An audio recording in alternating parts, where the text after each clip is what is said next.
talk about longer days. First of all, Massachusetts partnered with legislative leaders to come up with money, $6.5 million to expand the day 2 hours in 10 schools. That's pretty aggressive. That's pretty aggressive, and they're saying that this is a really good idea, an example of what all schools across the country should be doing. What do you guys think of that idea, to expand, lengthen the days? Well, you know, a professor in Minnesota did a federally funded study called Time on Task, which showed that the more time you spend learning something, the more you learn. And his mother said to him, you needed a federally financed study to discover that. It's pretty obvious the more time you spend learning, the more you'll learn. And we need to lengthen our school year and lengthen our school day. We do have a proposed bill that is being offered by Mark Anderson, who's chair of the House Education Committee, that would expand the requirements of the high school day. Right now, if the student is there just 4 hours, they get their funding.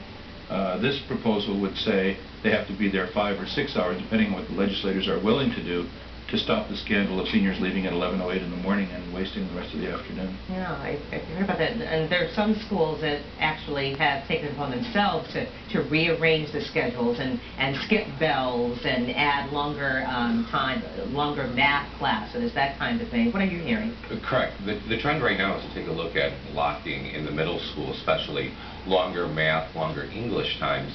But the key piece in your opening phrase was the funding piece. You started with $6.5 million. And we can talk about great programs. We need to talk about the funding of those programs, because as a classroom teacher, I'm willing to take a look at longer days, to making sure that students do have that time on task, but also that is my time as a practitioner. You need more time. You need more time to plan and to teach? I think there's an effective use of time and there's an ineffective use of time.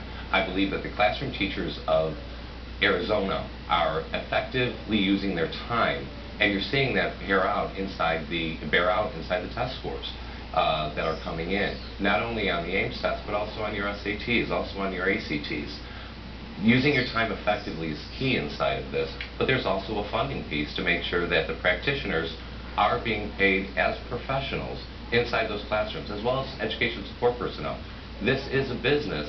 While inside that classroom, you're creating students who are going to be successful in society, as opposed to simply functioning members of society, actual successful ones. And the governor does want to increase teacher salaries to $33,000 as a starting salary. You agree that teacher salaries are part of this, and funding is a big part of changing and reforming schools. That's absolutely right, and it's really a very simple structure. You mentioned a specific piece that one state is enacting, and they looked at the investment that was necessary, and I think that's what we need to do with all of these approaches. And we can start with the outcomes we say we want for our students. What do we want them to know and be able to do?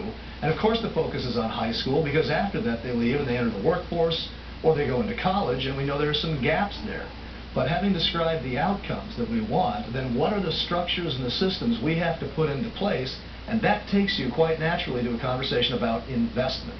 If you go to a financial planner with your family, and you say, I want to retire at this age, I want this outcome at this particular time, the first question he's going to ask you is, what are you willing to do? What investment structure are you willing to put together to arrive at that point? And that's how we need to look at this, the investment. One of the things we need to do is we need to pay our teachers better. You know, we put a lot of pressure on teachers. We're holding the schools accountable, the teachers accountable, the students accountable, and that will lead to increased student learning. But we've got to be able to retain our highly qualified teachers and attract more bright people into teaching, and we've got to raise our teacher salaries to do that. Let's talk more about reform, particularly the governor's proposal of increasing math and science among high schoolers.